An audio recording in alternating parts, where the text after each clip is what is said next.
नमस्कार। आज हम एक बहुत ही दिलचस्प सफ़र पर निकल रहे हैं, पानी पर चलने की कल्पना। सदियों पुरानी कहानियों से लेकर आज की तकनीक तक। इसकी शुरुआत होती है एक कहानी से जो शायद बचपन में सुनी हो, एक गुरु और शिष्य की कहानी जिसने सोचने पर मजबूर कर दिया। चलिए इस विचार को थोड़ा और समझते हैं और देखते हैं कि के.आर. गोस्वामी का लेख इस बारे में क्या कहता है। बिल्कुल। और ये देखना वाकई दिलचस्प है ना, कि कैसी एक सोच जो इतने लंबे समय तक सिर्फ कहानियों मिथकों में थी, आध्यात्मिकता से जुड़ी थी, अब वो विज्ञान और इंजीनियरिंग की कसौटी पर आ गए हैं। आज हम गोस्वामी जी के लेख के आधार पर ही बात करेंगे कि ये बदलाव कैसे हुआ और ये हमें इंसानी जिज्ञासा, इनोवेशन और सबसे ज़रूरी विवेक के बारे में क्या सिखाता है। हमारा मकसद यही है कि इस लेख को बारीकी से समझें और जानें कि ये पानी पर चलने का आइडिया कल्पना से लैब तक कैसे पहुंचा और इसके मायने क्या हैं। तो सबसे पहले उस कहानी पर आते हैं जिसका जिक्र लेख की शुरुआत में है। कहानी कुछ यूं थी कि एक गुरु ने अपने शिष्य को महीनों, शायद सालों की कड़ी मेहनत और अनुशासन के बाद पानी पर चलने की एक अद्भुत कला सिखाई। शिष्य ने पूरी लगन से ये सिद्धि पा भी ली, मगर एक दिन जब गुरु और शिष्य को नदी पार करनी थी तो गुरु ने खुद ये चमत्कारी शक्ति इस्तेमाल नहीं की, बल्कि पास खड़े एक मल्लाह को एक मामूली सा सिक्का, शायद एक पैसा, देकर नाव से नदी पार करना चुना। और शिष्य ये देखकर जाहिर है हैरान रह गया होगा। उसके मन भी सवाल उठा, भाई इतनी मुश्किल से सीखी भी कला का उपयोग क्यों नहीं? उसने गुरु से पूछा भी, गुरुजी जब आप खुद पानी पर चल सकते हैं तो ये पैसा क्यों खर्च किया? हाँ, और तब गुरु का जो जवाब आया वो इस पूरी चर्चा का क्या कहते हैं केंद्र बिंदु है। गुरु ने समझाया, देखो इस कला को सीखने में हमने महीनों की ऊर्जा लगाई, समय लगाया। हाँ, जब वही काम मतलब नदी पार करना एक पैसे से आराम से हो सकता है, हाँ, तो फिर क्यों इतनी मेहनत वाली चीज इस्तेमाल करें? बिल्कुल। तो उस महीनों की कठिन साधना से मिली शक्ति का प्रदर्शन करके उसे बेकार क्यों करना? यहाँ बात सिर्फ ताकत दिखाने की नहीं थी, बल्कि ये जानने की थी कि उस क्षमता का इस्तेमाल कब, कहाँ और क्यों करना सही है। लेख इस कहानी को क्यों महत्वपूर्ण मानता है? ये कहानी ना सीधे सीधे विवेक और ऊर्जा के सही उपयोग पर जोर देती है, जो आज के तकनीकी युग में शायद और भी ज्यादा जरूरी हो गया है। सदियों तक पानी पर चलना एक असंभव चीज मानी जाती थी, लगभग दैवीय, शक्ति और सिद्धि का प्रतीक। लेकिन ये कहानी इस सोच को पलट देती है। ये बताती है कि शक्ति या क्षमता पा लेना ही सब कुछ नहीं है। असली समझदारी तो उस शक्ति के सही और जरूरी इस्तेमाल में है। ये उस आम इंसानी आदत के बिल्कुल उलट है, जहां लोग अक्सर अपनी नई नई सीखी क्षमताओं का दिखावा करना चाहते हैं, बस ये दिखाने के लिए कि देखो मैं ये कर सकता हूँ। गुरु का संदेश साफ था, क्षमता जरूरी है पर विवेक उससे कहीं ज्यादा। ये सिर्फ शक्ति की बात नहीं, ये प्राथमिकता और जरूरत की बात है। ये वाकई गहरा सबक है। और अब देखिए कैसे समय बदला है। जो चीज कल तक सिर्फ कहानियों में थी, मिथकों में थी, आज वही चीज विज्ञान और तकनीक के दायरे में आ गई है। लेख बताता है कि कुछ कंपनियां सचमुच ऐसे उपकरण या कहें कि जूते बना रही हैं जिनसे पानी पर चलना मुमकिन हो सके, जैसे नेचुरल करंट के वाव शूज, वॉक ऑन वाटर वाले जूते, और कुछ एशियाई कंपनियों के हवा भरे जाने वाले जूते भी हैं। यहीं से बात वाकई दिलचस्प हो जाती है, जैसे कल्पना हकीकत बन रही हो। हाँ, और ये इंजीनियरिंग और मटेरियल साइंस का एक बेहतरीन उदाहरण है। लेख में नेचुरल करंट के वाव शूज का जिक्र है।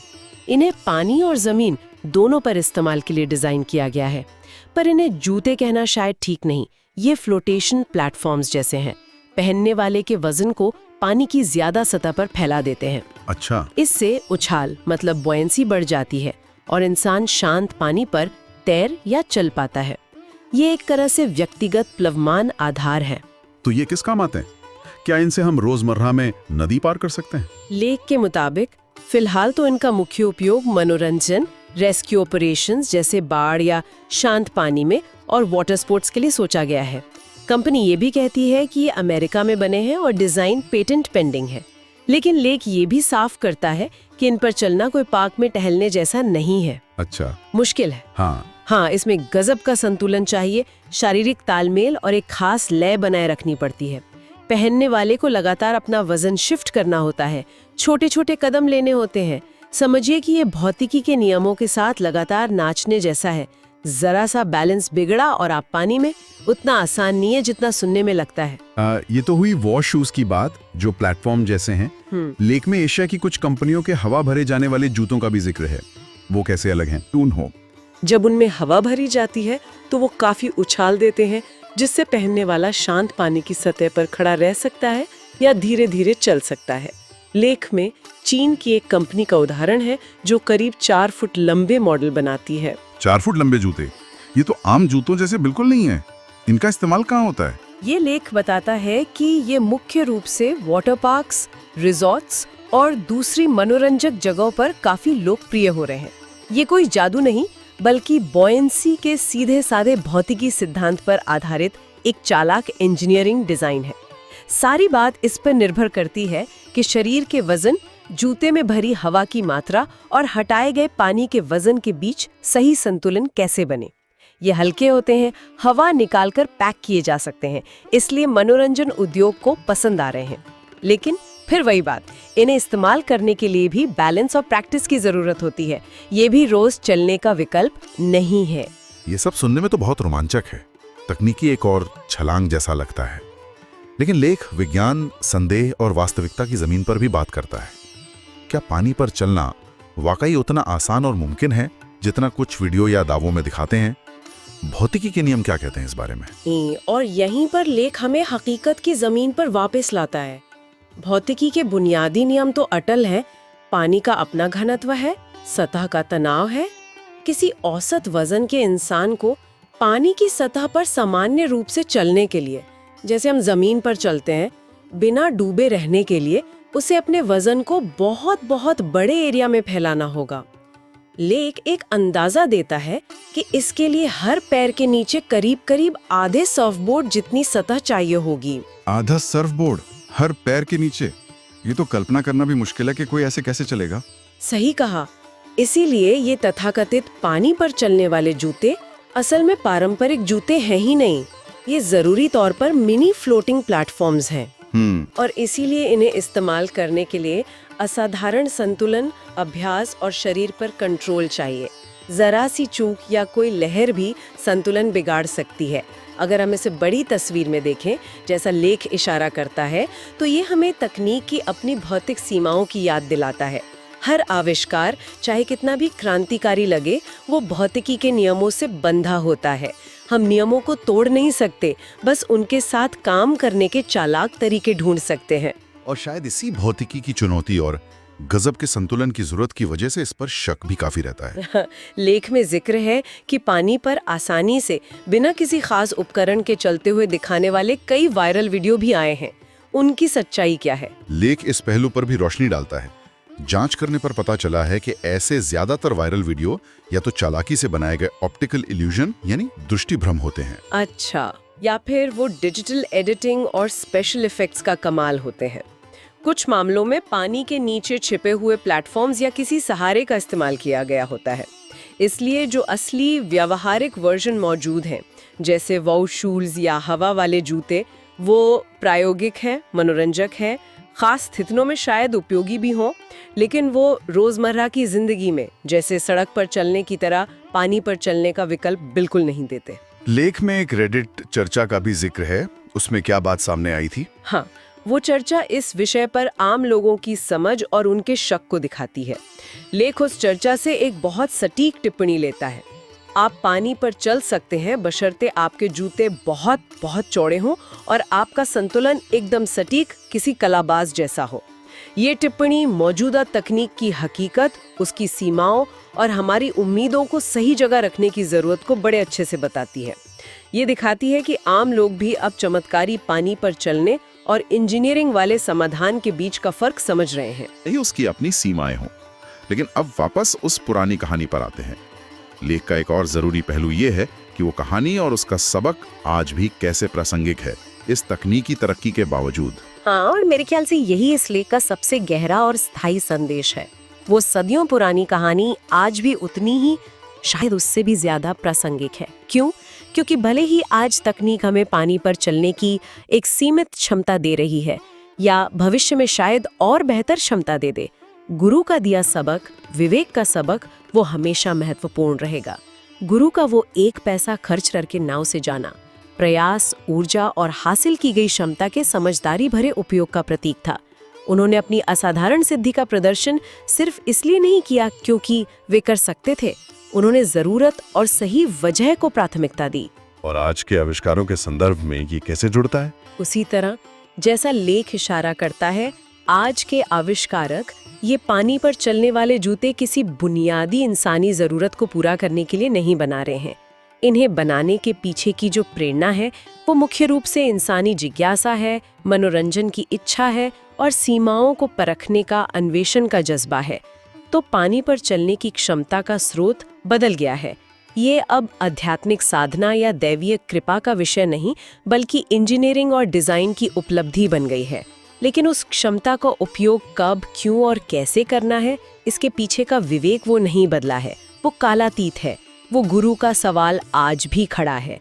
क्या सिर्फ इसलिए कुछ करना चाहिए क्योंकि हम उसे कर सकते हैं? ये सवाल हमें हर नई तकनीकी क्षमता के सामने खुद से पूछना चाहिए। तो आखिरकार ये आविष्कार सिर्फ एक तकनीकी करतब या मनोरंजन का साधन भर है, या इनका कोई गहरा मतलब भी है? लेख ने किस नजरिए से देखता है? लेख इन्हें सिर्फ तकनीकी करतब से ज्यादा मानता है। ये आविष्कार असल में इंसानी जिज्ञासा, उसकी दृढ़ता और क्या मुमकिन है, इसकी सीमाओं को लगातार चुनौती देने की हमारी जबरदस्त क्षमता को दर्शाते हैं। गोस्वामी का लेख शायद इसी ओर इशारा करता है कि हर बड़ी खोज, हर इनोवेशन अक्सर एक ऐसे सवाल या सपने से शुरू होता है जिसे कभी नामुमकिन या मजाक माना जाता था। चाहे वो पुराने जमाने में उड़ने की कल्पना हो या समुंदर पार करने के तरीके हों या आज पानी पर चलने की कोशिश, ये सब उसी इंसानी जज्बे का सबूत है। तो ये सिर्फ एक भौतिक प्रयोग नहीं बल्कि एक दार्शनिक प्रयोग भी है। एक तरह से हाँ, लेख इसे इसी रूप में पेश करता है।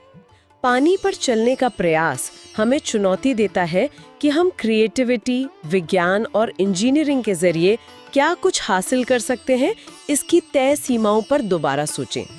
ये हमें याद दिलाता है कि तरक्की अक्सर कोशिश करने के साहस से ही पैदा होती है, भले ही वो कोशिश शुरुआत में अधूरी या अव्यावहारिक लगे। चाहे वो गुरु के शिष्य की तरह महीनों की साधना से कोई असाधारण हुनर पाना हो या आज के इंजीनियरों की तरह भौतिकी के सिद्धांतों का उपयोग करके फ्लोटेशन जूते डिजाइन करना हो, दोनों कहीं ना कहीं एक ही सच्चाई दिखाते हैं। जो आज नामुमकिन लगता है, जरूरी नहीं कि कल भी नामुमकिन रहे। ये तकनीक न केवल हमारी शारीरिक क्षमताओं की सीमाओं को थोड़ा आगे बढ़ाती है, बल्कि हमें संभव की हमारी अपनी मानसिक और दार्शनिक समझ पर भी दोबारा सोचने पर मजबूर करती है। तो अगर हम इस पूरी चर्चा को समेटें तो हम कह सकते हैं कि तकनीक ने कल्पना को अनुभव में बदल दिया है, कम से कम कुछ हद तक, कुछ सीमाओं के साथ। और समझदारी का वो पाठ पढ़ाती है जो कभी पुराना नहीं होता, कि क्षमताएं होना ही काफी नहीं है, उनका सही और विवेकपूर्ण इस्तेमाल जानना ज्यादा जरूरी है। हमने इंजीनियरिंग के जरिए पानी पर संतुलन बनाना और चलना सीखा है या सीख रहे हैं, लेकिन हमें अभी भी ये चुनना होगा कि ऐसी क्षमता का उपयोग कब करना समझदारी है और कब ये सिर्फ एक दिखावा या ऊर्जा की बर्बादी है। शायद पानी पर चलना उतना बड़ा चमत्कार नहीं है जितना बड़ा चमत्कार जीवन में हर कदम जागरूकता, संयम और उद्देश्य के साथ उठाना है। ये समझ हमें यकीनन इस बात पर सोचने पर मजबूर करती है कि हम अपनी रोज बढ़ती तकनीकी क्षमताओं और शक्तियों का इस्तेमाल कैसे करते हैं। हाँ, हमें सिर्फ ये नहीं देखना चाहिए कि विज्ञान और तकनीक से क्या किया जा सकता है, बल्कि हमें गंभीरता से ये भी सोचना चाहिए कि क्या किया जाना चाहिए।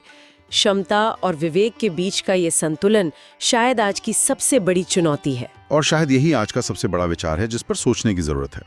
जैसे जैसे तकनीक हमें अभूतपूर्व शक्तियां और क्षमताएं दे रही हैं, चाहे वो पानी पर चलना हो, आर्टिफिशियल इंटेलिजेंस हो या जेनेटिक एडिटिंग हो, हम उस क्षमता और उसके विवेकपूर्ण, नैतिक और उद्देश्यपूर्ण उपयोग के बीच संतुलन कैसे बनाते हैं। ये सवाल सिर्फ पानी पर चलने के इस खास उदाहरण तक ही सीमित नहीं है, बल्कि ये हमारे समय के हर तकनीकी विकास पर लागू होता है। अंतिम विचार यही है कि हम अपनी बढ़ती योग्यताओं और तकनीक का इस्तेमाल कितनी जागरूकता, कितनी जिम्मेदारी और कितने गहरे उद्देश्य के साथ करते हैं। ये आत्ममंथन शायद उस गुरु के सबक का आज के जमाने का वर्जन है।